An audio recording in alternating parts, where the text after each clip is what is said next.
সাইয়েদনা ঈসা আলাইহিস সালাম তিনি জন্মগ্রহণ করেছেন ফিলিস্তিনের বেথেলহাম শহরে, যে শহরটিকে আরবিতে বলা হয় মাদিনাতু বাইতুলাহাম।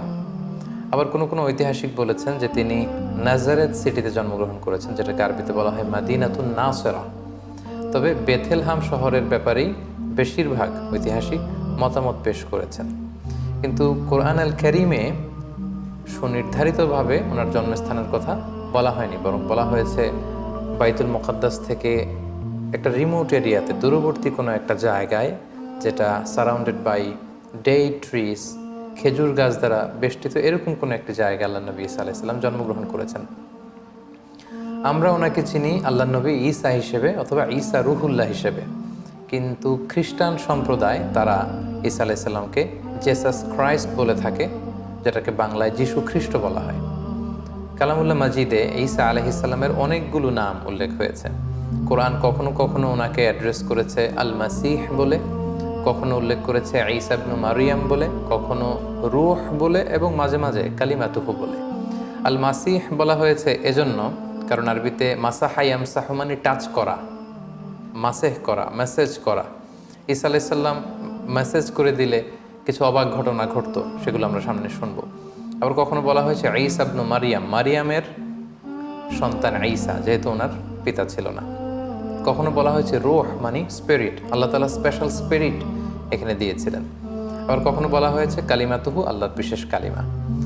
তিনি পৃথিবীতে পিতা ছাড়া জন্মগ্রহণ করেছেন। আমরা জানি যে সাধারণত আমাদের প্রত্যেকের মা আছে, বাবা আছে, বাবা এবং মায়ের মাধ্যমে আমরা পৃথিবীতে এসেছি, কিন্তু তিনি পৃথিবীতে একমাত্র মানব যিনি শুধুমাত্র মায়ের গর্ভ থেকে এসেছেন, পিতার সংস্পর্শ ছাড়া। ওনার পিতা ছিল না, এবং তিনি বনী ইসরায়েলের সর্বশেষ নবী, এবং ওনার প্রতি আল্লাহ তাআলা ইনজিল কিতাব নাজিল করেছেন। আমরা জানি যে প্রসিদ্ধ 4টি আসমানি কিতাব রয়েছে, এর মধ্যে ইনজিল হচ্ছে অন্যতম, তাওরাত, জাবুর, ইনজিল এবং কোরআন।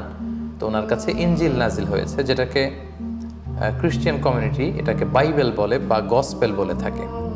এবং তিনি হচ্ছে 5 জন উলুল আজমে মিনার রসুল আছে, যারা দৃঢ় প্রত্যয়ী, খুবই দৃঢ় প্রত্যয়ের অধিকারী 5 জন নবী, তাদের মধ্যে থেকে তিনি একজন। তারা হচ্ছেন নূহ আলাইহিস সালাম, ইব্রাহিম আলাইহিস সালাম, মূসা আলাইহিস সালাম, এবং এই ঈসা আলাইহিস সালাম, এবং আমাদের প্রিয় নবী মুহাম্মদ রাসূলুল্লাহ সাল্লাল্লাহু আলাইহি ওয়াসাল্লাম। এবং তিনি একমাত্র নবী যিনি এখনো ইন্তেকাল করেননি, তিনি এখনো বেঁচে আছেন। আল্লাহ তাআলা বিশেষ কুদরতে ওনাকে আকাশে তুলে নিয়েছেন। তিনি একটা সময় শেষে, শেষ জামানায়, কিয়ামতের অদ্যাবধি পূর্বে, আগ মুহূর্তে পৃথিবীতে আসবেন। ইমাম মাহাদির নেতৃত্বে তিনি গোটা বিশ্বে সাম্য, শান্তি, ভালোবাসা, ইসলাম এটা প্রতিষ্ঠা করবেন, এবং স্বাভাবিকভাবে অন্যান্য নবীদের মতো তিনি পৃথিবীতে ইন্তেকাল করবেন। তার মায়ের নাম ছিল মারিয়াম, আমরা জেনেছি, এবং আমাদের প্রফেট সিরিজের জাকারিয়া আলাইহিস সালামের পর্বে আমরা মোটামুটি মারিয়াম আলাইহিস সালামের ঘটনার ব্যাপারে আলোচনা করেছিলাম। আল্লাহ তাআলা মারিয়াম আলাইহিস সালামকে গোটা বিশ্বের নারীকুলের মধ্যে থেকে স্পেশালি তিনি চুজ করেছেন, তিনি তাকে পিউরিফাই করেছেন, তাকে সিলেক্ট করেছেন। এবং মারিয়াম আলাইহিস সালামের নামে কোরআনের স্বতন্ত্র একটি সূরা এসেছে। আমরা জানি কোরআনে 114টি সূরা, এর মধ্যে একজন নারীর নামে কোরআনে একটি সূরা ডেডিকেট করা হয়েছে, আর সেটা হচ্ছে সূরাতুল মারিয়াম। সেটা ঈসা আলাইহিস সালামের মায়ের নামে সূরা। কোরআনে আল্লাহ পাক তাকে সিদ্দিকা বলেছেন, সত্যবাদী নারী, এবং তিনি কুমারী হয়েও সন্তান জন্মদান করেছেন। এবং সাইয়েদনা মারিয়াম আলাইহিস সালাম এবং তার সন্তান আল্লাহ নবী ঈসা আলাইহিস সালামকে আল্লাহ তাআলা শয়তানের দুষ্ট খোঁচা থেকে হেফাজত করেছেন, কারণ ঈসা আলাইহিস সালামের নানি হান্না বিনতে ফাখুজ স্পেশালি আল্লাহ তাআলার কাছ থেকে দোয়া করে এটা চেয়ে নিয়েছিলেন। কোনো নিউবর্ন বেবি যখন পৃথিবীতে আসে, শয়তান তাকে খোঁচা দেয়, তখন বাচ্চাটা ওয়া ওয়া করে কেঁদে ওঠে। এটা ঘটেনি শুধু মারিয়াম আলাইহিস সালামের ক্ষেত্রে এবং আল্লাহ নবী ঈসা আলাইহিস সালামের ক্ষেত্রে। সম্মানিত সুধী, আল্লাহ নবী ঈসা আলাইহিস সালামের জন্মটাই একটা মিরাকেল, তার জন্মটাই একটা মুজিজা। কারণ আমরা পৃথিবীতে বাবা মায়ের মাধ্যমে এই দুনিয়ার বুকে এসেছি, কিন্তু আল্লাহ নবী ঈসা আলাইহিস সালাম পিতা ছাড়া কেবলমাত্র মায়ের মাধ্যমে দুনিয়াতে এসেছেন। কিভাবে তিনি এসেছেন, তার জন্মের ঘটনাটা কেমন ছিল, বিস্তারিতভাবে আল্লাহ তাআলা সূরা মারিয়ামে উল্লেখ করেছেন। আমরা সরাসরি কোরআনে ফিরে যাই, তাহলে আমরা বুঝতে পারবো যে কোরআন আমাদেরকে কি জানাচ্ছে। সূরা মারিয়ামে আল্লাহ তাআলা ইরশাদ করেছেন, ওয়াজকুর ফিল কিতাবি মারইয়ামা ইদিন তাবাদাত মিন আহলিহা মাকানান শারকিয়া, মানে হে নবী, আমাদের রাসূলকে আল্লাহ তাআলা উদ্দেশ্য করে বলছেন, হে নবী আপনি এই কোরআনে মারিয়ামের কথা উল্লেখ করুন যে পূর্ব দিকে তার ফ্যামিলি থেকে পূর্ব দিকে কোনো একটা জায়গায় গিয়েছিল। ফাত্তাখাযাত মিন দুনিহিম হিজাবান, সে হয়তো গোসলের কাজে বা ব্যক্তিগত কোনো কাজে হেজাব দিয়ে চারদিকে পর্দা টাঙিয়ে কোনো একটা কাজ করছিল। ফাআরসালনা ইলাইহা রূহানা, ঠিক ওই মুহূর্তে আমি জিবরাইল আলাইহিস সালামকে পাঠালাম। নির্জন একটা এলাকা, তিনি একাকী কাজ করছিলেন। হঠাৎ আল্লাহ তাআলা তার ফেরেশতা জিবরাইল আলাইহিস সালামকে পাঠালেন। ফাতামাসসালা লাহা বাশারান সাবিয়্যা, এবং জিবরাইল আলাইহিস সালাম মানুষের আকৃতিতে তার সামনে যে উপস্থিত হলো। মারিয়াম আলাইহিস সালাম দেখে ভয় পেয়ে গেলেন। ক্বালা, তিনি বললেন, ইন্নী আউযু বির-রহমানি মিনকা ইন কুনতা তাকিয়া, অর্থাৎ আমি তোমার ব্যাপারে আল্লাহর কাছে পানাহা চাই যদি তুমি আল্লাহকে ভয় করো। সাবধান, তুমি আমার সামনে এসো না, তুমি পুরুষ মানুষ, তুমি এখানে কি করছো, এখানে কেন এসেছো? ক্বালা, সাইয়েদনা জিবরাইল আলাইহিস সালাম বললেন, ইন্নামা আনা রাসূলু রাব্বিকি লিআহাবা লাকি গুলামান যাকিয়া, অর্থাৎ মারিয়াম ভয় নেই, আমি সাধারণ মানুষ নই, আমি আল্লাহর ফেরেশতা, আল্লাহর পাঠানো অ্যাঞ্জেল, ফেরেশতা।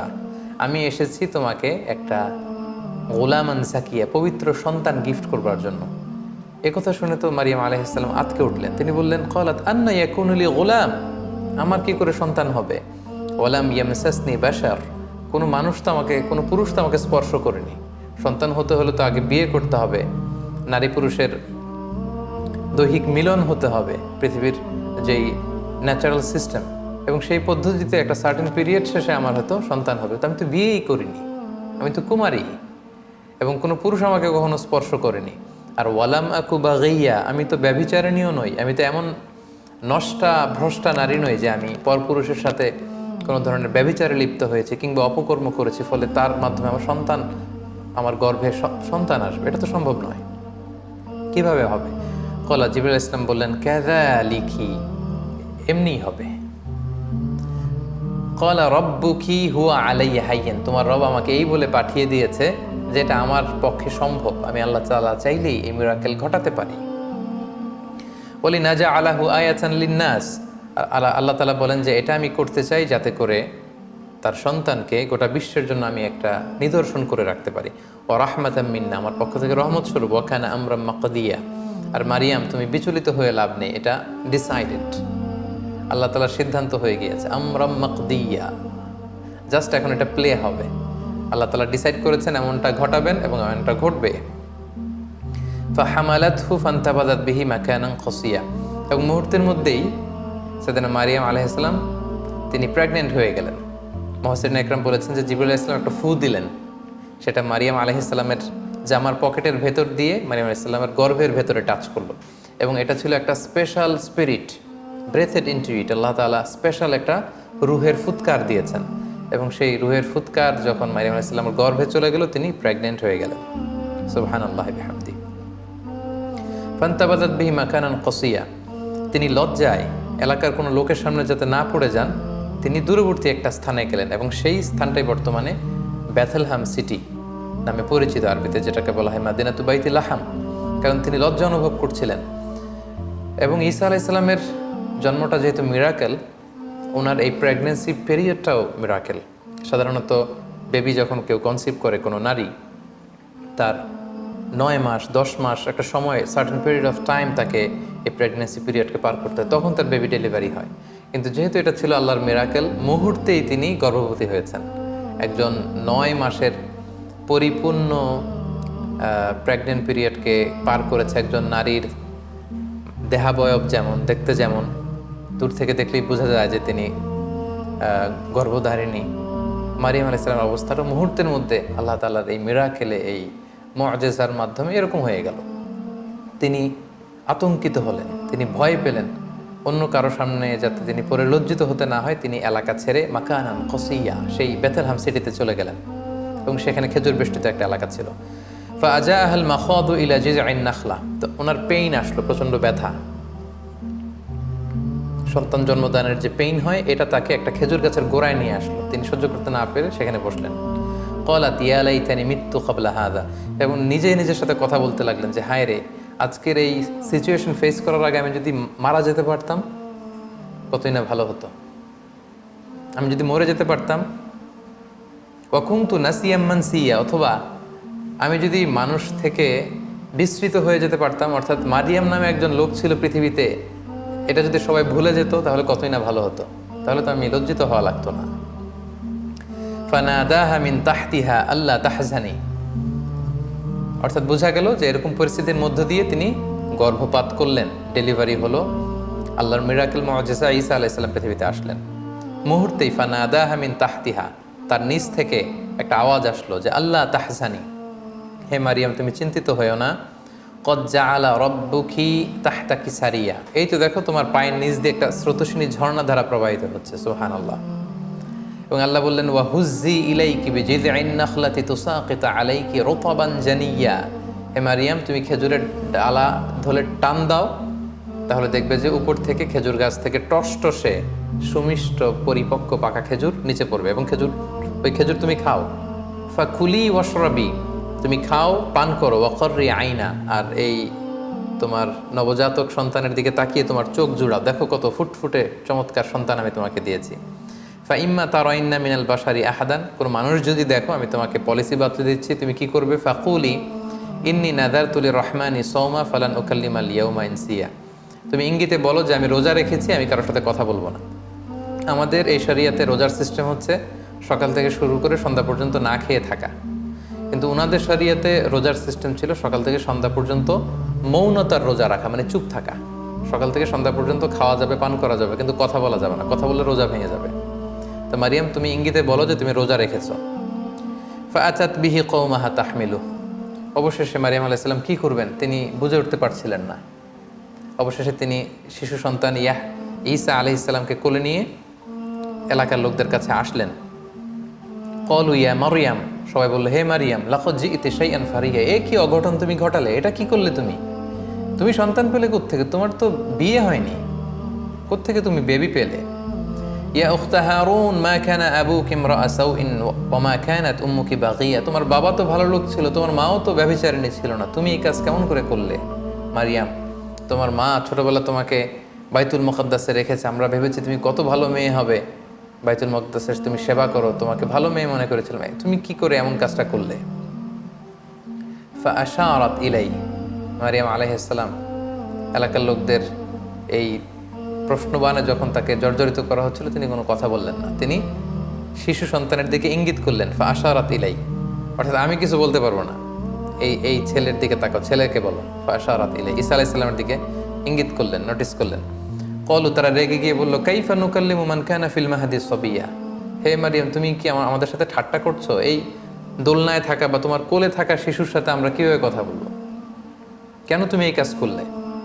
ঠিক ওই মুহূর্তে একটা যুগান্তকারী ভাষণ দিয়েছিলেন সাইয়েদনা ঈসা আলাইহিস সালাম, মায়ের পবিত্রতা বর্ণনা করেছিলেন, নিজের পরিচয় পেশ করেছিলেন। ছোট্ট দুধের শিশু মায়ের কোল থেকে আঙ্গুল তুলে বললেন ইন্নী আব্দুল্লাহ আতানিয়াল কিতাব ওয়া জাআলানি নাবিয়্যা। সবাইকে অবাক করে দিয়ে এই দুধের শিশু কথা বলতে আরম্ভ করলো। তিনি বললেন যে আমি আল্লাহর গোলাম, আতানিয়াল কিতাব ওয়া জাআলানি নাবিয়্যা, আল্লাহ তাআলা আমাকে কিতাব দিয়েছেন, তিনি আমাকে নবী বানিয়েছেন। ওয়া জাআলানি মুবারাকান আইনামা কুনতু ওয়া আওসানি বিস-সালাতি ওয়াজ-যাকাতি মা দুমতু হাইয়্যা, তিনি আমাকে বরকতময় করেছেন। আল্লাহ তাআলা আমাকে সালাতের আদেশ দিয়েছেন, আল্লাহ তাআলা আমাকে যাকাতের আদেশ দিয়েছেন। ওয়া বাররাম বিওয়ালিদাতি, আমার মায়ের প্রতি অনুগত বানিয়েছেন। ওয়ালাম ইয়াজআলনি জাব্বারান শাকিয়্যা, আল্লাহ আমাকে হতভাগা বানাননি। ওয়াসসালামু আলাইয়া ইয়াউমা উলিদতু ওয়া ইয়াউমা আমুতু ওয়া ইয়াউমা উবআসু হাইয়্যা, আমার জন্মের দিন, আমার মৃত্যুর দিন, আবার কিয়ামতের দিন আমি যখন আবার পুনরুত্থিত হব, সেদিন পর্যন্ত আমার প্রতি সালাম। এভাবে সবিস্তরে আল্লাহ তাআলা সূরাত মারিয়ামে সাইয়েদনা ঈসা আলাইহিস সালামের জন্মের যে স্টোরিটা, এটা তিনি উল্লেখ করেছেন। এবং মারিয়াম আলাইহিস সালামের সামনে দাঁড়ানো, এতক্ষণ তার সাথে তর্ক বিতর্কে লিপ্ত বানি ইসরায়েলের সমস্ত পাদ্রীরা, সমস্ত লোকেরা তারা অবাক হয়ে গেল। গোটা বিশ্বে এমন তো কখনো ঘটেনি যে মায়ের কোলে থাকা ছোট্ট দুধের শিশু, কিছুক্ষণ আগে যে ছেলে জন্মগ্রহণ করেছে, সে কীভাবে প্রাপ্তবয়স্ক লোকদের মতো কথা বলে। এবং সাইয়েদনা ঈসা আলাইহিস সালাম সেদিন নিজের পরিচয় দিয়েছিলেন, তার মা যে ব্যভিচারিণী নন সেটাও তিনি প্রমাণ করেছিলেন। সম্মানিত সুধী, ঠিক এভাবে আল্লাহ তাআলা ঈসা আলাইহিস সালামের জন্মের বৃত্তান্ত সূরা মারিয়ামে উল্লেখ করেছেন। এবং ঈসা আলাইহিস সালামের এই অলৌকিক জন্মের কারণে পুরো খ্রিস্ট সমাজ কিন্তু তাকে আল্লাহ সন্তান বলে অভিহিত করে, নাউজুবিল্লাহ। তারা বলে যে Jesus Christ is the son of god, যে যীশু খ্রিস্ট সে হচ্ছে আল্লাহ তাআলার সন্তান। এবং এই কথাটার প্রতিবাদ করে দ্ব্যর্থহীন ভাষায় আল্লাহ তাআলা সূরা আলী ইমরানে তিনি বলছেন যে ইন্না মাসালা ঈসা ইনদাল্লাহি কামাসালি আদম খলাকাহু মিন তুরাব সুম্মা ক্বালা লাহু কুন ফায়াকুন। অর্থাৎ খ্রিস্ট সমাজের কি হলো, তারা কেন ঈসা আলাইহিস সালামকে ঈসাকে আমার সন্তান বলে? তার অলৌকিক জন্মের কারণে তারা কেন তাকে আমার সন্তান বানায়? আল্লাহ তাআলা এখানে প্রশ্ন ছুড়ে দিলেন যে ঈসার জন্ম বা ঈসার দৃষ্টান্ত তো আল্লাহ তাআলার কাছে আদম আলাইহিস সালামের মতো। অর্থাৎ কেমন যেন আল্লাহ তাআলা বুঝাতে চাইলেন যে ঈসাকে যদি আমার সন্তান বলো তাহলে আদমকে বলো না কেন? আদমের ব্যাপারটা তো আরও আশ্চর্যজনক। ঈসার জন্মটা যদি তোমাদের কাছে অবাক লাগে যে পৃথিবীতে বাবা মা দুইজনের মাধ্যমে সন্তান আসে, তো ঈসাকে আমি পাঠিয়েছি বাবা ছাড়া শুধু মায়ের মাধ্যমে, এজন্য তোমরা অবাক হয়ে তোমরা আশ্চর্য হয়ে তাকে আমার সন্তান বলছো, তাহলে আদমের ব্যাপারে তোমরা বলো না কেন? আদমের তো বাবাও নেই মাও নেই। সো আল্লাহ তাআলা সূরা আলে ইমরানের এই আয়াতটির মধ্য দিয়ে গোটা খ্রিস্ট সমাজকে তিনি ক্রিটিসাইজ করেছেন। সম্মানিত শুধু ঈসা আলাইহিস সালাম পৃথিবীতে আসলেন, তিনি বড় হতে লাগলেন এবং আমরা বুঝতে পেরেছি যে মায়ের কোলে থেকেই তিনি নবী। এটা কিন্তু একটা ইউনিকনেস সাইয়েদনা ঈসা আলাইহিস সালামের। সাধারণত অন্যান্য নবীরা 40 বছর বয়সে যখন উপনীত হয় তখন আল্লাহ তাআলা তাদেরকে নবুয়ত দিয়ে থাকেন, কিন্তু ঈসা আলাইহিস সালাম এক্সেপশনাল। তিনি মায়ের কোলে থেকে আল্লাহ তাআলার পক্ষ থেকে এই প্রফেটহুড তিনি লাভ করেছেন। সো আল্লাহ তাআলা তার প্রতি ইনজিল কিতাব নাজিল করেছেন এবং যাই নাজিল হতো সেটা তিনি বনি ইসরাইলের লোকদের কাছে পৌঁছে দিতেন। তিনি কি দাওয়াত দিতেন? আমরা যদি কালামুল্লাহ মাজিদের দিকে একটু খেয়াল করি তাহলে দেখব যে সাইয়েদনা ঈসা আলাইহিস সালাম তিনি তাওহীদের দাওয়াত দিয়েছেন, এক আল্লাহর দাওয়াত দিয়েছেন, আখিরাতের দাওয়াত দিয়েছেন, রিসালাতের দাওয়াত দিয়েছেন। যেমন সূরা মারিয়ামে আল্লাহ তাআলা বলছেন যে ঈসা আলাইহিস সালাম তাদেরকে বলেছিলেন যে ওয়া ইন্নাল্লাহা রাব্বি ওয়া রাব্বুকুম, অর্থাৎ হে বনি ইসরাইলের লোকেরা, নিশ্চয় আল্লাহ তাআলা তিনি আমারও রব ও রব্বুকুম, তোমাদেরও রব, ফা'বুদু, তোমরা এক আল্লাহর ইবাদত করো, হাযা সিরাতুম মুস্তাকিম, এবং এটাই সিরাতে মুস্তাকিম, এটাই সোজা রাস্তা। তাহলে তিনি কিন্তু এক আল্লাহর ইবাদতের প্রতি বনি ইসরাইলকে দাওয়াত দিয়েছিলেন। সূরা আলে ইমরানে একটি আয়াতে পাওয়া যায় যে সাইয়েদনা ঈসা আলাইহিস সালাম তিনি বলেছেন ওয়াজিতুকুম বিআয়াতিম মির রাব্বিকুম, অর্থাৎ হে আমার কওমের লোকেরা, আমি আমার রবের পক্ষ থেকে তোমাদের কাছে নিদর্শন নিয়ে এসেছি, সাইন নিয়ে এসেছি, মিরাকেল নিয়ে এসেছি, ফাত্তাকুল্লাহ, তাই তোমরা আল্লাহকে ভয় করো, ওয়া আতিউন, আর রাসূল হিসেবে আমার আনুগত্য করো। তাহলে সম্মানিত শুধু এই দুটি আয়াত থেকে আমরা বুঝলাম যে তিনি যে রাসূল এটার কথা তিনি সুস্পষ্টভাবে বলেছেন এবং তার কাছে আল্লাহর যে বাণী আসে এগুলো যাতে তারা নিরঙ্কুশভাবে মেনে নেয় সেটার আদেশ তিনি করেছেন এবং আল্লাহ তাআলা তিনি যে এক এবং একক সেটার দাওয়াত তিনি দিয়েছেন। এবং অন্য একটি আয়াতে আমরা দেখতে পাই যে সাইয়েদনা ঈসা আলাইহিস সালাম তিনি রাসূলুল্লাহ সাল্লাল্লাহু আলাইহি ওয়াসাল্লাম যে তারপরে নবী হয়ে আসবেন সেটা সুসংবাদ দিয়েছেন। আল্লাহ তাআলা বলছেন ওয়া ইয ক্বালা ঈসা ইবনু মারইয়াম, যখন মারিয়ামের কন্যা ঈসা বলল ইয়া বানি ইসরাঈল, হে বানি ইসরাঈল, ইন্নী রাসূলুল্লাহি ইলাইকুম, আমি তোমাদের প্রতি আল্লাহর রাসূল হয়ে প্রেরিত হয়েছি, মুসাদ্দিকাল লিমা বাইনা ইয়াদাইয়া মিনাত তাওরাত, আমার আগে যে কিতাব এসেছিল তাওরাত আমার ভাই মুসার প্রতি আমি সেটাকে টেস্টিফাই করছি, সেটার কনফার্মেশন আমি দিচ্ছি।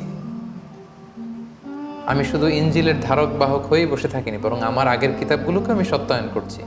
পাশাপাশি ওয়া মুবাশশিরাম বিরাসূল, আমি একজন রাসূলের ব্যাপারে তোমাদেরকে গ্ল্যাড টাইডিংস দিতে এসেছি, যে ব্যাপারে পৃথিবীর সব নবীরা গ্ল্যাড টাইডিংস দিয়েছেন। সাইয়েদনা আদম আলাইহিস সালাম থেকে শুরু করে ঈসা আলাইহিস সালাম পর্যন্ত যত নবী পৃথিবীতে এসেছেন তারা প্রত্যেকে তাদের উম্মতের কাছে বলেছিলেন যে সর্বশেষে একজন নবী আসবে যার নাম হবে আহমদ, যিনি গোটা বিশ্বের নবীকুলদের সর্দার হবেন, যিনি হবেন সর্বশ্রেষ্ঠ রাসূল। এবং সেটার সর্বশেষ সুসংবাদটা সাইয়েদনা ঈসা আলাইহিস সালামের মাধ্যমে আল্লাহ তাআলা পাঠিয়েছেন, কারণ ওনার পরপরই আল্লাহ রাসূল সাল্লাল্লাহু আলাইহি ওয়াসাল্লাম পৃথিবীতে এসেছেন। তো তিনি বলেছেন ওয়া মুবাশশিরাম বিরাসূল, হে বনি ইসরাঈল, আমি তোমাদেরকে একজন রাসূলের সুসংবাদ দিচ্ছি, ইয়াতি মিন বাদি, he will come after me, আমার পরপরই সে আসবে, ইসমুহু আহমদ, আর তার নাম হবে আহমদ। আমরা জানি যে আল্লাহ রাসূল সাল্লাল্লাহু আলাইহি ওয়াসাল্লামের অনেকগুলো নাম ছিল, চমৎকার চমৎকার নাম। এর মধ্যে উল্লেখযোগ্য দুটি নাম হচ্ছে, একটি হচ্ছে মুহাম্মদ আর একটি হচ্ছে আহমদ সাল্লাল্লাহু আলাইহি ওয়াসাল্লাম। ফালাম্মা জাআহুম বিল বাইয়িনাত, এরপর নবুয়তির প্রমাণ হিসেবে বনি ইসরাইলের লোকদের কাছে আল্লাহ নবী ঈসা আলাইহিস সালাম যখন বাইয়িনাত নিয়ে আসলেন, অর্থাৎ মুআজিজা নিয়ে আসলেন, ক্বালু হাযা সিহরুম মুবিন, তারা বলল এগুলো জাদু। হে ঈসা, তুমি তো জাদুকর, তুমি অনেক বড় ম্যাজিশিয়ান, তোমার এই কথা আমরা বিশ্বাস করি না। এবং সম্মানিত সুধী, আমরা তো সাইয়েদনা আদম থেকে শুরু করে অনেক নবীর ঘটনা, স্টোরি আমরা শুনেছি আমাদের এই প্রফেট সিরিজে। আমরা প্রায় দেখেছি যে নবীরা যখন মুআজিজা নিয়ে আসতো, এটাকে এলাকার লোকেরা জাদু বলে উড়িয়ে দিত। তো এখন আমরা জানবো যে সাইয়েদনা ঈসা আলাইহিস সালামকে আল্লাহ তাআলা কি কি মুআজিজা দিয়েছিলেন। সম্মানিত সুধী, আপনারা শুনলে অবাক হবেন যে তিনি এমন কিছু অনন্য মুআজিজা তার এলাকাবাসীদেরকে দেখিয়েছিলেন, যেটা দেখে লোকজন অবাক হয়ে গিয়েছিল। তার একটি মুআজিজা ছিল, তিনি মাটি দিয়ে পাখি বানাতেন, পাখি বানিয়ে সেই পাখিতে, মাটির পাখিতে ফু দিলে সেই পাখি জীবন্ত হয়ে উড়ে চলে যেত। আন্নী আখলুকু লাকুম মিনাত তিন কাহাইয়াতিত তৈরি ফাআনফুখু ফি, ফু দিতেন ফায়াকুনু তায়রাম বিইذনিল্লাহ। আল্লাহর আদেশে মাটি দিয়ে, কাদা দিয়ে বানানো পাখি জীবন্ত পাখি হয়ে উড়ে চলে যেত। সুবহানাল্লাহ। তারপর ওয়া উবরিউল আকমাহা, কোনো অন্ধ রোগী, রাতকানা, দিনকানা, দৃষ্টি প্রতিবন্ধী কোনো লোকের চোখে যখন আল্লাহ নবী ঈসা আলাইহিস সালাম হাত বুলিয়ে দিতেন, মুহূর্তে লোকটা দৃষ্টিশক্তি ফিরে পেত। এজন্য ওনাকে বলা হতো মাসিহ। ওনার টাচ, এই টাচের স্পর্শের মধ্যে একটা আলাদা বারাকা ছিল। ওয়াল আবরাসা, ধবল রোগী, শ্বেত রোগী, কুষ্ঠ রোগী, যাদের স্কিন ডিজিজ আছে, তাদের গায়ে হাত বুলিয়ে দিলে মুহূর্তে ওই অসুস্থ ব্যক্তি সুস্থ হয়ে যেত। ওয়া উহিল মাউতা বিইذনিল্লাহ, মৃত লাশের সামনে দাঁড়িয়ে যখন ঈসা আলাইহিস সালাম বলতেন কুম বিইذনিল্লাহ, দাঁড়াও, মুহূর্তে মৃত লাশ জীবিত হয়ে দাঁড়িয়ে যেত। ওয়া উনাব্বিউকুম বিমা তাআকুলুন, এবং লোকদের সাথে দেখা হলে উনি বলতে পারতেন যে কে কি খেয়ে এসেছে বাসা থেকে। তিনি বলতেন তুমি এটা দিয়ে ব্রেকফাস্ট করে এসেছো, তুমি এটা দিয়ে লাঞ্চ করে এসেছো, তুমি রাতে এটা খেয়ে এসেছো। লোকজন অবাক হয়ে যেত ওনার কথা শুনে। ওয়ামা তাদাখিরুনা ফি বুয়ুতিকুম, এবং তিনি বলে দিতে পারতেন কার ঘরে কি আছে, কে কার সিন্ধুকে কি জমা রেখেছে, গোপন হিডেন ট্রেজারের ভিতরে কোথায় কি আছে উনি সব বলে দিতেন। এগুলো শুনে লোকজন অবাক হয়ে যেত, এবং যাদের হেদায়েত নসিবে ছিল তারা ঈমান এনেছিল। সম্মানিত শুধু এগুলো ছিল আল্লাহ নবী ঈসা আলাইহিস সালামের প্রতি আল্লাহ তাআলার প্রেরিত বিশেষ কিছু মিরাকেল, মুআজিজা। এবং আমরা জানি নবীদেরকে নবুয়তের প্রমাণ হিসেবে আল্লাহ মুআজিজা দিয়ে থাকেন, এবং যে সময়ে যে জিনিসের প্রচার প্রসার ওই এলাকায় প্রসিদ্ধি বেশি, আল্লাহ ওই মুআজিজা দিয়েছেন। যেমন রাসূল সাল্লাল্লাহু আলাইহি ওয়াসাল্লামের সময়ে আরবি সাহিত্যের খুব উৎকর্ষতা সাধিত হয়েছিল, ফলে কোরআনকে আল্লাহ এমন উন্নত মানের লিটারেচার করে, সাহিত্য মানে সমৃদ্ধ করে আল্লাহ পাঠিয়েছেন, ফলে আরবের বড় বড় সাহিত্যিকরা অবাক হয়েছে যে লাইসা হাযা মিন কালামিল বাশার, কোনো মানুষের কথা এটা হতে পারে না, তারা স্বীকার করেছে। মূসা আলাইহিস সালামের সময়ে জাদুবিদ্যার প্রসার ছিল, ফলে মূসা আলাইহিস সালামকে এমন লাঠি দিয়েছেন, এটা দিয়ে এটা সাপ হয়ে যেত, এটা সাগরে রাখলে রাস্তা হয়ে যেত। লোকজন অবাক হয়ে গিয়েছে। ঈসা আলাইহিস সালামের সময়কালে ফিলিস্তিনে, শাম দেশে চিকিৎসা বিদ্যার খুব উৎকর্ষতা সাধিত হয়েছিল, ফলে আল্লাহ তাআলা ঈসা আলাইহিস সালামকে চিকিৎসা বিজ্ঞানের এমন কিছু দান করেছিলেন যেটা দেখে সবাই অ্যাস্টনিশড হয়ে গিয়েছিল। কেউ ধবল রোগী, শ্বেত রোগী, কুষ্ঠ রোগীকে ভালো করতে পারেন, উনি টাচ করলে ভালো হয়ে যায়।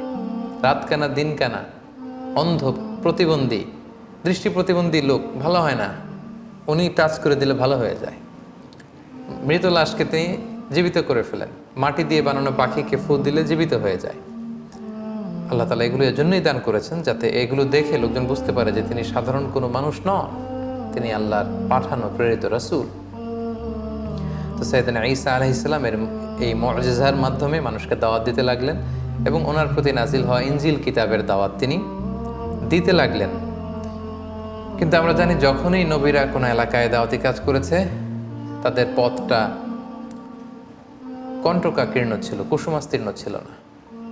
তাদের বিরোধিতা করা হতো, তাদের বিরুদ্ধে ষড়যন্ত্র করা হতো, এগুলো মানুষ গ্রহণ করতে চাইতো না। এবং ঈসা আলাইহিস সালামের ক্ষেত্রেও তাই হয়েছে।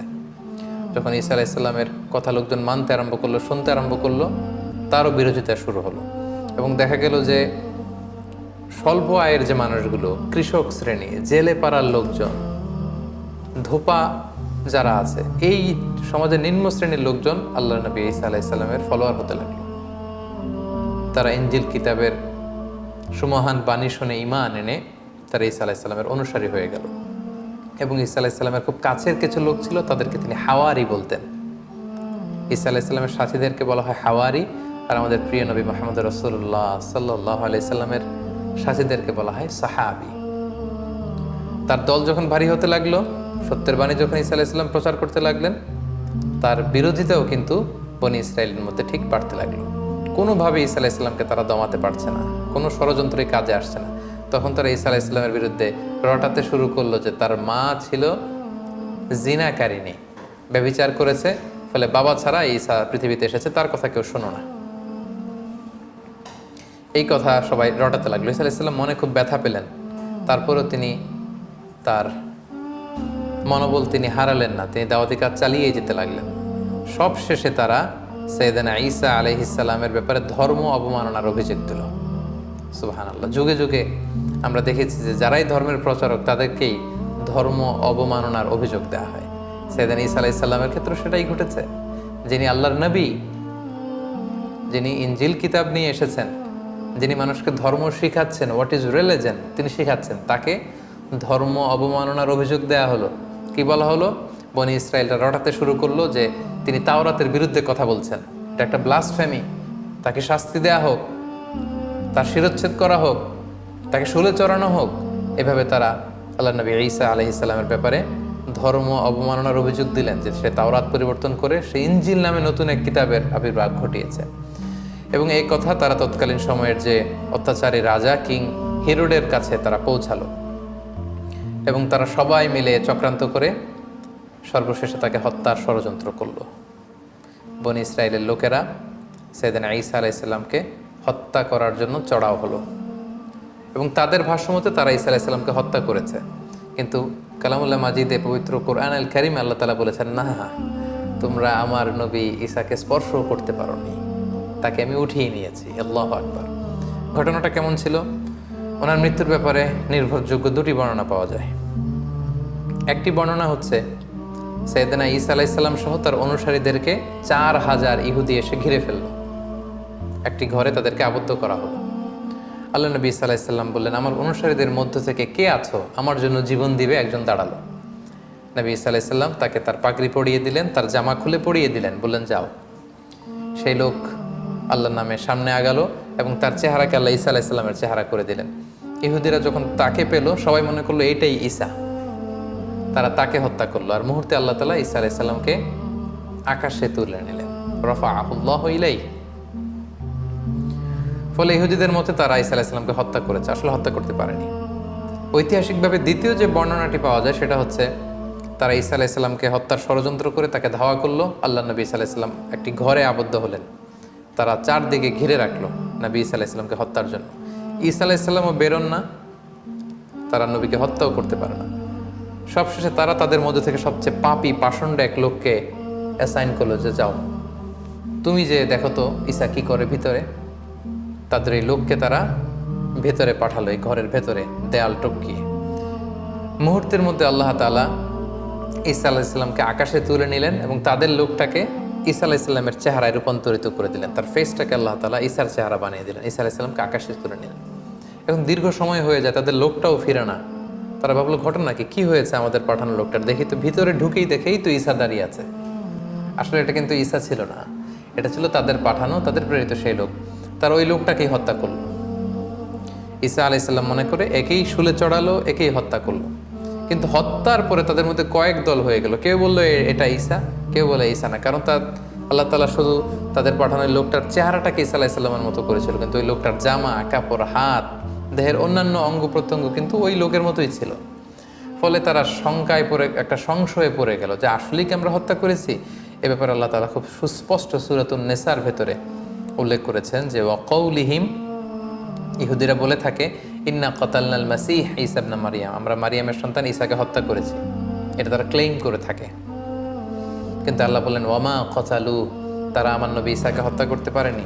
ওয়ামা সলাবু, তাকে শুলেও চড়াতে পারেনি। ওয়ালাকিন শুব্বিহা লাহুম, এই পুরো বিষয়টাই তাদের কাছে অস্পষ্ট আমি করে দিয়েছি। আমি আল্লাহ এমন এক মেকানিজম এখানে ঘটিয়ে দিয়েছে, এমন ঘটনা ঘটিয়ে দিয়েছে যার ফলে পুরো ইহুদি সমাজ তারা এখানে সন্দেহে পড়ে গিয়েছে। আল্লাহ বলেন ওয়ামা কতালুহু ইয়াকিনা, তারা আমার নবী নিশ্চিতভাবে ঈসাকে হত্যা করতে পারেনি। বাল রাফাআহুল্লাহু ইলাইহি, আল্লাহ তাআলা বলেন যে আমি আমার নিজের কাছে আমার নবী ঈসাকে উঠিয়ে নিয়েছি। সম্মানিত শুধু এই হচ্ছে ঈসা আলাইহিস সালামের এই পৃথিবীতে ওনার জীবদ্দশায় সর্বশেষ ঘটনা। কোরআন আমাদেরকে এটা কনফার্ম করেছে যে ইহুদিরা তাকে হত্যাও করতে পারেনি, ক্রুশেও চড়াতে পারেনি, বরং আল্লাহ তাআলা ঈসা আলাইহিস সালামকে উঠিয়ে নিয়েছেন।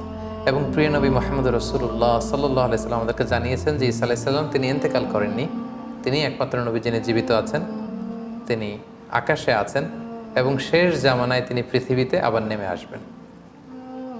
সহিহ মুসলিমের একটা বর্ণনায় জানা যায় আল্লাহর হাবিব সাল্লাল্লাহু আলাইহি ওয়াসাল্লাম বলেন যে অবশ্যই কিয়ামতের আগে এমন একটা সময় আসবে যখন ঈসা আলাইহিস সালাম আসবেন কিভাবে, হাকামান মুকসিতা, তিনি ন্যায়পরায়ণ শাসক হয়ে আবির্ভূত হবেন। ফায়াকসুরুস সলিব, তিনি যত ক্রুশ, ইংরেজিতে যেটাকে ক্রস বলে, খ্রিস্টানদের একটা রিলিজিয়াস আইকনিক ব্যাপার, এই যত ক্রুশ আছে এই ক্রুশকে তিনি ভেঙে ফেলবেন। ওয়ায়াকতুলুল খিনজির, তিনি শূকর হত্যা করবেন। ওয়াদাউল জিজিয়া, জিজিয়া ট্যাক্সের সিস্টেম তিনি উঠাবেন। ওয়াফিদুল মাল, গোটা বিশ্বে সম্পদের তারল্য ছড়িয়ে পড়বে, গোটা বিশ্বে তিনি সাম্য, শান্তি, ভ্রাতৃত্ব, ইসলামকে তিনি প্রতিষ্ঠা করবেন। এবং সহিহ মুসলিমের আরেকটি বর্ণনায় নাওয়াস ইবনে সামআনের রাদিয়াল্লাহু তাআলা আনহুর বর্ণিত হাদিস, যেখানে রাসূল ইসলাম দাজ্জালকে নিয়ে বিস্তর আলোচনা করেছেন। সেখানে তিনি বলেছেন যে এই দাজ্জাল যখন পৃথিবীতে ফিতনা ছড়াবে ঠিক তখনই আল্লাহ নবী ঈসা আলাইহিস সালাম এই পৃথিবীতে আগমন করবেন। কোথায়? দামেস্কের, সিরিয়ার রাজধানী দামেস্কের একটা মসজিদে তিনি আসবেন। আমরা জানি যে দামেস্ক শহর এখনও আছে, ইংরেজিতে ড্যামাস্কাস বলে। এই দামেস্ক শহরের একটা ইনদাল মানারাতিল বাইদা, একটা মসজিদের সাদা মিনারার পাশে তিনি ফেরেশতার পাখায় ভর করে শাহ করে জমিনে নেমে আসবেন। আসার সাথে সাথেই তখন মুসলিম কমান্ডার যে থাকবে ঈসা আলাইহিস সালামকে বলবেন যে আপনি ইমামতি করুন।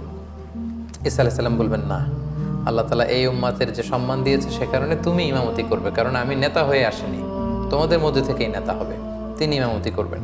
এরপর ঈসা আলাইহিস সালাম দাজ্জালকে খুঁজতে শুরু করবেন। ইহুদিরা দাজ্জালের মিত্র হবে।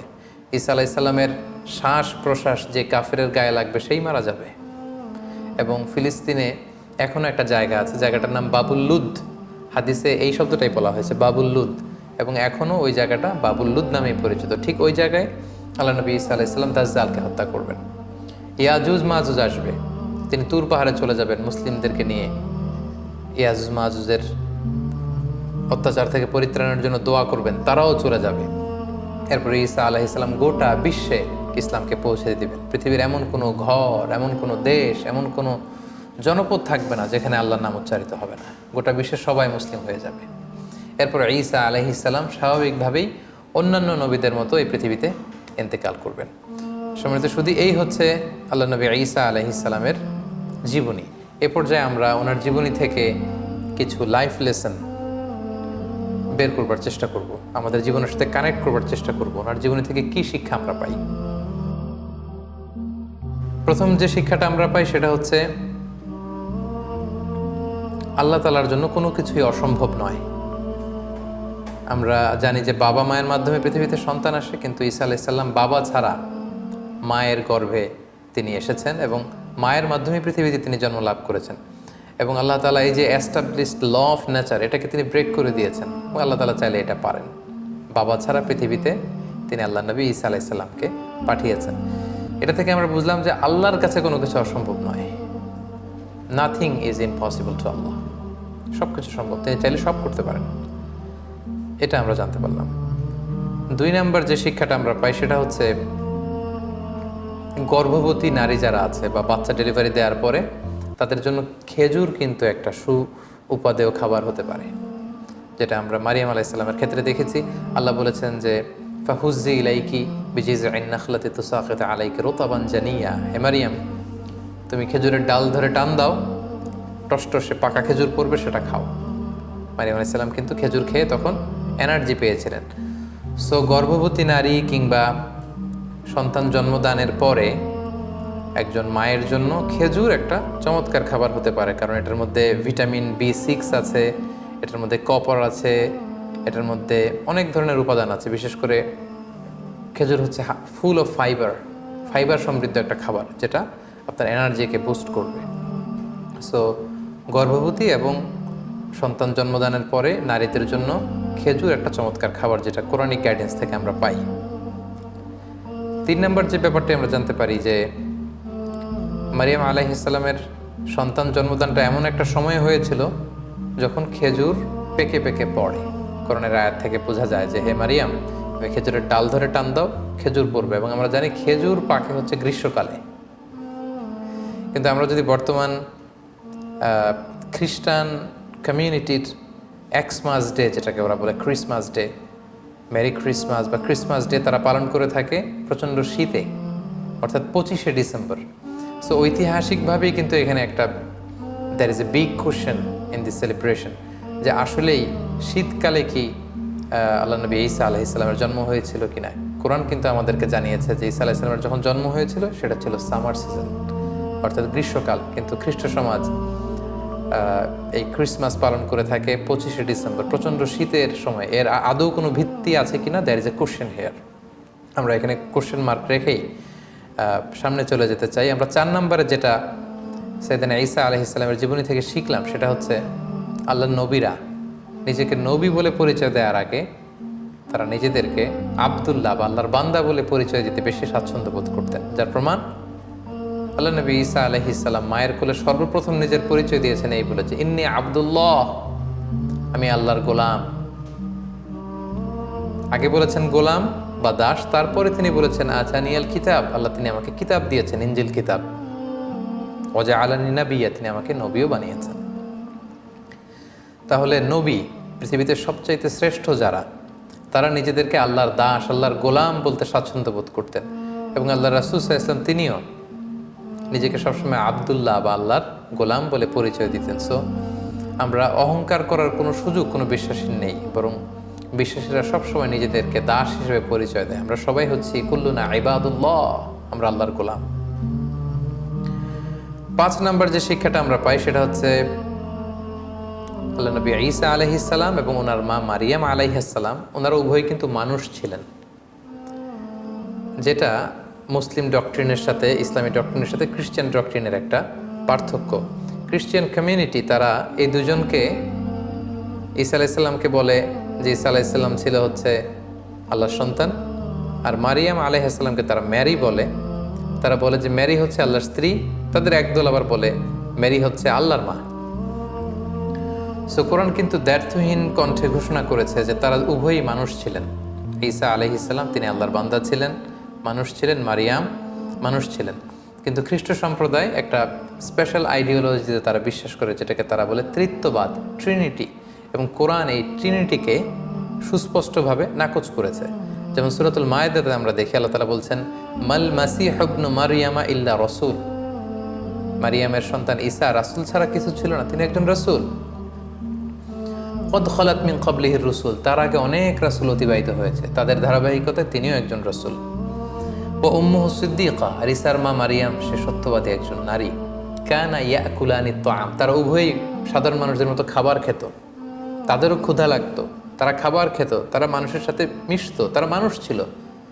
তোমরা কি করে এই ট্রিনিটিতে বিশ্বাস করো, ত্রিত্ববাদে বিশ্বাস করো? তারা বিশ্বাস করে যে আল্লাহিত্ব বা খোদায়িত্ব এটা 3 ভাগে বিভক্ত। একটা পার্ট নিয়ন্ত্রণ করে আল্লাহ, আরেকটা নিয়ন্ত্রণ করে আল্লাহর স্ত্রী ম্যারি, আরেকটা পার্ট নিয়ন্ত্রণ করে আল্লাহর সন্তান জিসাস ক্রাইস্ট। তাদের আরেক দল বলে যে না, এই ডিভাইনিটি এটা 3 ভাগে বিভক্ত। খোদায়িত্বের 1 ভাগ হচ্ছে আল্লাহর হাতে, 1 ভাগ হচ্ছে জিবরাইল আলাইহিস সালামের হাতে, আরেক ভাগ হচ্ছে সাইয়েদনা ঈসা আলাইহিস সালামের হাতে। কোরআন কিন্তু এগুলো সুস্পষ্ট বিরোধিতা করে কোরআন জানিয়েছে যে না, ঈসা আলাইহিস সালাম, তার মা, তারা আল্লাহর গোলাম ছিল এবং তারা মানুষ ছিল। 6 নম্বর যে শিক্ষাটা আমরা পাই সেটা হচ্ছে ঈসা আলাইহিস সালামের প্রতি আমাদের শ্রদ্ধা এবং বিশ্বাসের মধ্য দিয়ে আমাদের মধ্যম পন্থা ফুটে ওঠে। কারণ আল্লাহ তাআলা আমাদেরকে বলেছেন যে উম্মাতান ওয়াসাতা, আমরা হচ্ছি মধ্যমপন্থী উম্মত। আমরা যদি ঈসা আলাইহিস সালামের ব্যাপারে তাকাই তাহলে দেখব যে ইহুদিরা ওনাকে খাটো করেছে, ছোট করেছে। ইহুদিদের একদল তাকে বলেছে যে তিনি হচ্ছেন ওয়ালাদুজ জিনা, নাউযুবিল্লাহ, অর্থাৎ জিনার সন্তান। মারিয়াম জিনা করেছে, সে জিনার ফসল হচ্ছে ঈসা। ইহুদিরা এইভাবে তাকে অপদস্থ করেছে, ছোট করেছে। আর যদি খ্রিস্টান সম্প্রদায়ের দিকে তাকাই তাহলে দেখবো যে তাকে উঠাতে উঠাতে আল্লাহর চেয়ারে নিয়ে বসিয়েছে, নাউযুবিল্লাহ। মানে 2 দলই হচ্ছে মার্জিনালাইজ করেছে। ইহুদিরা তাকে খাটো করে বলেছে তিনি জারদ সন্তান, নাউযুবিল্লাহ।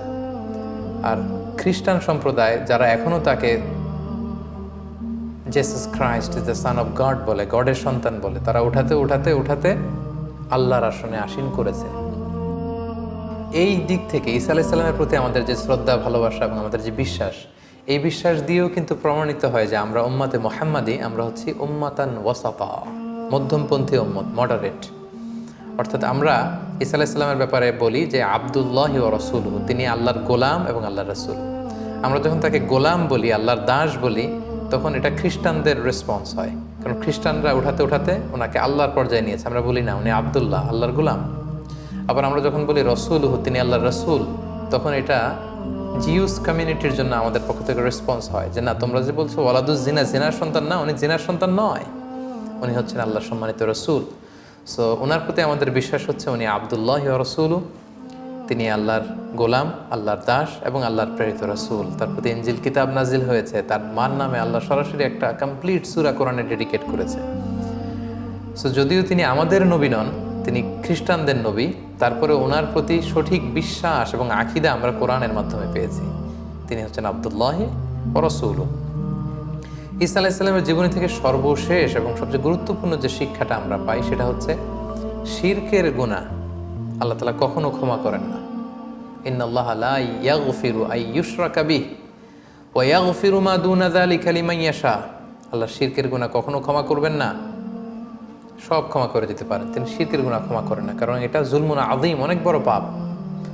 আল্লাহর আল্লাহিত্বের ভেতরে, খোদার খোদাইত্বের ভেতরে কাউকে বসানো, এটা আল্লাহ তাআলা কখনো বরদাস্ত করেন না, এটা আল্লাহর গায়রাতে লাগে। কিন্তু খ্রিস্টানরা সেটাই করেছে। ওয়াকালাতিন নাসারা, কোরআন বলছে ওয়াকালাতিন নাসারা, নাসারারা বলে, মানে খ্রিস্টানরা বলে আল মাসীহ ইবনুল্লাহ,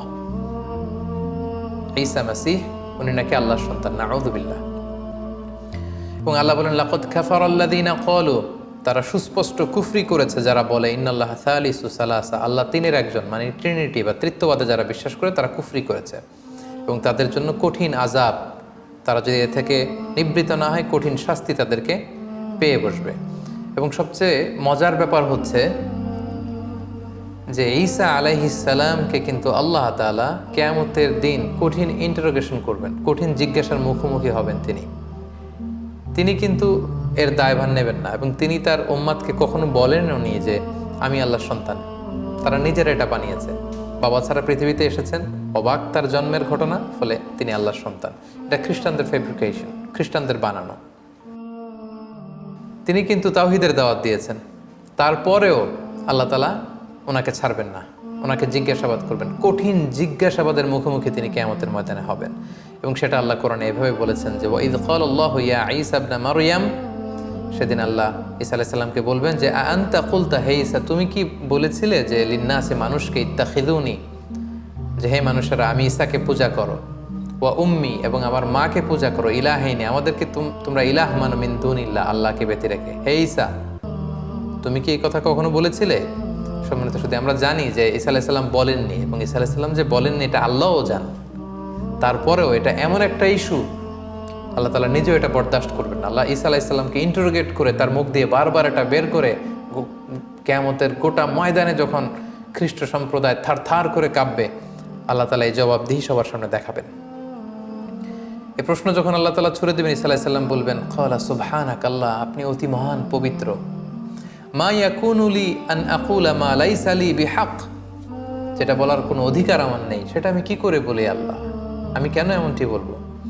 ইন কুনতু কুলতু, আর যদি আমি এমনটি বলেই থাকতাম দুনিয়াতে, ফাকাদ আলিমতা, তাহলে আপনি তো সেটা জানতেন। তাআলামু মা ফি নাফসি, আল্লাহ আমার অন্তরে কি আছে আপনি জানেন। ওয়ালা আ'লামু মা ফি নাফসিক, আপনার অন্তরে কি আছে আমরা জানি না। ইন্নাকা আনতা আল্লামুল গায়ুব, আপনি অদৃশ্যের খবর রাখেন। হে আল্লাহ মা কুলতু লাহুম ইল্লা মা আমারতানি, আপনি আমাকে যা আদেশ করেছিলেন আমি তো পৃথিবীতে কেবল তাই বলেছি, আমি তো বার্তাবাহকের কাজ করেছি, বাণীবাহকের কাজ। ইনজিল কিতাবে আপনি যা বলেছেন আমি তাই পৌঁছে দিয়েছি। আর সেটা কি? সেটা ছিল আমি বলেছি আনে আবুদুল্লাহ, তোমরা আল্লাহর ইবাদত করো। রব্বি, আল্লাহ হচ্ছেন আমার রব। ঈসা আলাইহিস সালাম কিন্তু বলেননি যে আমি আল্লাহর সন্তান, তিনি বলেছেন রব্বি, তিনি আমার রব। রব্বাকুম, আল্লাহ তাআলা আমার যেমনি রব তোমাদেরও রব। ওয়া কুনতু আলাইহিম শাহীদাম মা দুমতু ফীহিম, হে আল্লাহ, আমি এই কথার উপরই ছিলাম, পৃথিবীতে যতদিন বেঁচে ছিলাম আমি তো এটাই বলেছি। ফালাম্মা তাওয়াফাইতানি, আর যখন আপনি আমাকে মৃত্যু দিলেন, কুনতা আনতার রাকিবা আলাইহিম, এরপরে কি হয়েছে আল্লাহ আমি সেটা জানি না। আমার তিরোধানের পর গোটা বিশ্বের খ্রিস্ট সমাজ কি বলেছে সেটার দায়ভার আমি নিব না। ওয়া আনতা আলাইহিম ওয়া আনতা আলা কুল্লি শাইইন শাহীদ, আর সে ব্যাপারে আপনি ভালো জানেন, আপনি সব দেখেছেন। সম্মানিত সুধী, দেখেন আমরা যদি এই আয়াতটাকে একটু অ্যানালাইসিস করি তাহলে দেখব যে ঈসা আলাইহিস সালাম কখনো এই শিরকের কথা বলেননি।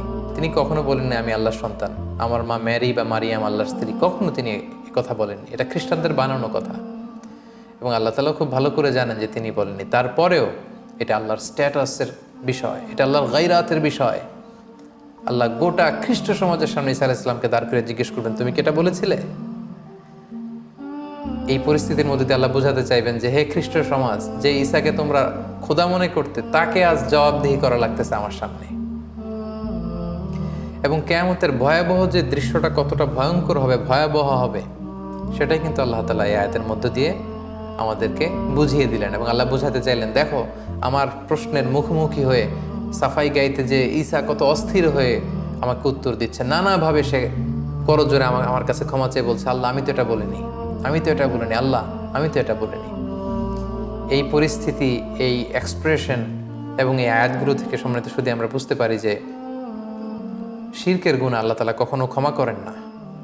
এবং কেউ যদি শিরক করে, আল্লাহ বলেন লা ইন আশরাকতা, আমার সাথে যদি কাউকে অংশীদার করো, শিরক করো, লা ইয়াহবাতান্না আমালুক, তোমার জীবনের সব আমলগুলো বাতিল হয়ে যাবে। এবং গোটা খ্রিস্ট সম্প্রদায়কে অত্যন্ত ভালোবাসার সাথে আজকের প্রফেট সিরিজের এই এপিসোড থেকে আমরা আহ্বান জানাতে চাই যে আপনারা দেখুন কালামুল্লাহ মাজিদে আপনাদের নবী ঈসা আলাইহিস সালামের ব্যাপারে কতটা ব্যালেন্সড, কতটা ভারসাম্যপূর্ণ চিন্তা বা বিশ্বাসের সমন্বয় ঘটিয়েছে কোরআন।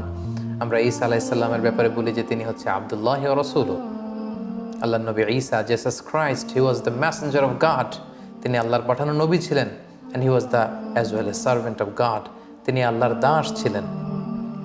এবং ঈসা আলাইহিস সালাম যে আল্লাহর সন্তান ছিলেন না, সেটা তিনি শিশু অবস্থাতেই প্রথম শব্দ দিয়ে বলেছেন। তার জীবনের মুখ থেকে উচ্চারিত প্রথম শব্দটা ছিল মায়ের কোল থেকে ইন্নী আব্দুল্লাহ, আমি আল্লাহর দাস।